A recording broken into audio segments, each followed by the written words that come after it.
Let's jump right into this explainer and teleport ourselves back to the summer of 1990, a moment of intense global uncertainty. We're going to completely deconstruct the illusion that the Gulf War was just some inevitable clash of titans on a chessboard, because it wasn't.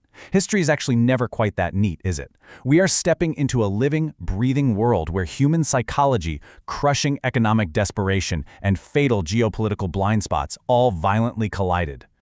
So we're opening with this massive historical mystery. How on earth did a regional financial dispute in the Middle East explode into one of the largest, most violent global military conflicts of the late 20th century? To really understand this, we have to drop all our modern assumptions for a second and just look at the sheer unpredictability of that exact moment in time. Which brings us to a crucial historical lens. It's called overdetermination. The philosopher Louis Althusser coined this, and it reveals that the Gulf War wasn't just some reductionist crusade for oil. It's more like a giant puzzle. It was a deeply complex web of overlapping pressures, economic, cultural, political, military, all acting on Iraq and the international community at the exact same time. There's no single supervillain or solitary cause here. Instead, it's a cascade of interconnected triggers. Part 1. The Roots of Conflict. A Desperate Economy. Just look at the stark, visceral contrast we have here. On one hand, Iraq emerged from a brutal, exhausting war with Iran, facing absolute economic ruin. I mean, they literally lacked basic funds for food or infrastructure. The national psychology in Baghdad was defined by this bitter sense of sacrifice. They genuinely believed they had bled to protect wealthy Arab nations from Iranian fundamentalism. Meanwhile, right across the border, Kuwait sat as a wealthy creditor. They were pumping excess oil and driving global prices straight into the ground at the precise moment Iraq needed absolutely every single dollar just to survive. And Kuwait's absolute refusal to forgive Iraq's massive war debt? Well, that created a fatal, unyielding friction. From their perspective, compromising with Saddam Hussein looked exactly like capitulating to a bully. They even moved to strengthen ties with Iran while actively opposing Iraqi membership in Gulf cooperation groups. It was a totally uncompromising stance, right as Iraq's economy was in total freefall. Part 2. The Diplomatic Miscalculation. Bluffs and Blind Spots. The diplomatic deterioration from here is stunningly rapid. By mid-July, Saddam is out there issuing dark, public threats, saying something effective must be done. Now, behind closed doors, leaders from Saudi Arabia, Jordan, and Egypt are engaged in this frantic shuttle diplomacy. But the crazy thing is, they're trapped by their own blind spots.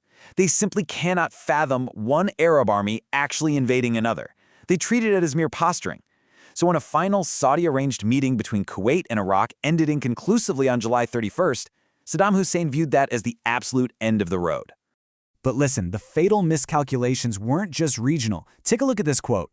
This staggering mixed signal from the U.S. State Department essentially handed Saddam what he totally perceived to be a blinking yellow light. It just proves how deadly diplomatic ambiguity can be when the stakes are this high. The U.S. honestly believed Iraq was just bluffing, which ended up creating an environment where Saddam felt he had the total freedom to make a move.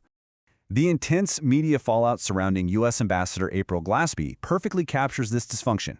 As this report details, Glaspie was completely trapped by the ambiguity of Washington's own directives when she sat down with Saddam. After the invasion, she was cast as the perfect scapegoat. She basically absorbed the blame to mask the reality that a deeply flawed and contradictory American foreign policy was actually at fault here.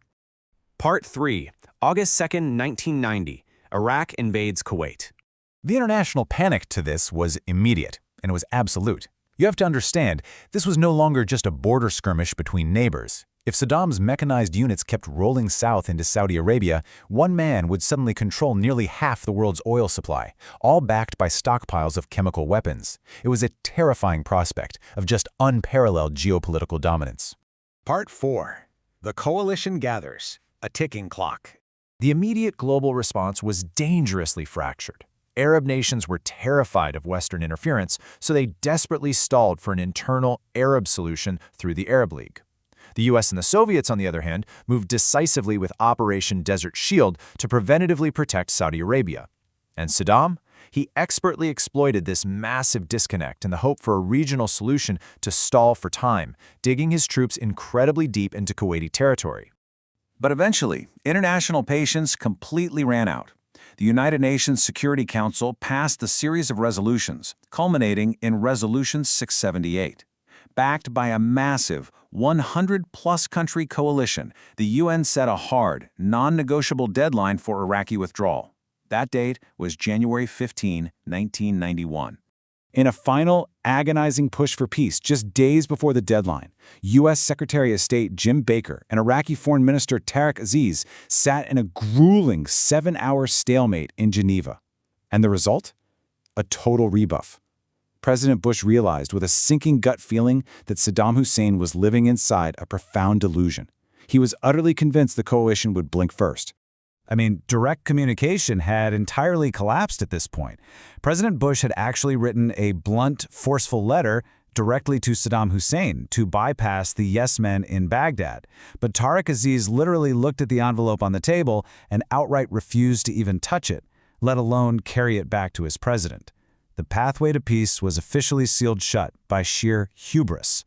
Part 5. The Storm, the 100-Hour War. 100 hours. That is the staggering, brutally brief duration of the ground war. Once the unprecedented aerial bombardment concluded, the coalition forces surged forward, completely decimating the entrenched Iraqi military in slightly more than 4 days. The kinetic reality of this ground conflict was both awe-inspiring and terrifying. Massive armored engagements like Medina Ridge and Norfolk became some of the absolute largest and most intense tank battles in modern history. The coalition's technological asymmetry was absolute. They violently ripped the Iraqi army out of its entrenched positions on Kuwaiti soil. Part 6. The messy aftermath. A devastated landscape. The sky literally turned black. As the Iraqi army fled, they weaponized the earth itself by detonating hundreds of Kuwaiti oil wells. It was a choking, apocalyptic inferno. International teams actually had to deploy cutting-edge technologies, things like polymer fire-retardant gels, just to beat back the flames that were suffocating the atmosphere. So the guns fell silent after 100 hours, but the casualties? They echoed for decades. The war lived on in the bodies of returning military veterans who faced the toxic, devastating realities of Gulf War illness, resulting in severe physical ailments and PTSD. And on the map, the tectonic plates of Middle Eastern geopolitics simply shifted. The seeds for decades of future bloodshed had already been firmly planted. I leave you with this final thought. We've seen how economic desperation, blinding hubris, and mixed signals engineered an overdetermined disaster. So when preventive diplomacy fails because of our own blind spots, are we ever truly prepared for the devastating, lingering consequences that follow? Think about that as you process the true anatomy of this historical failure.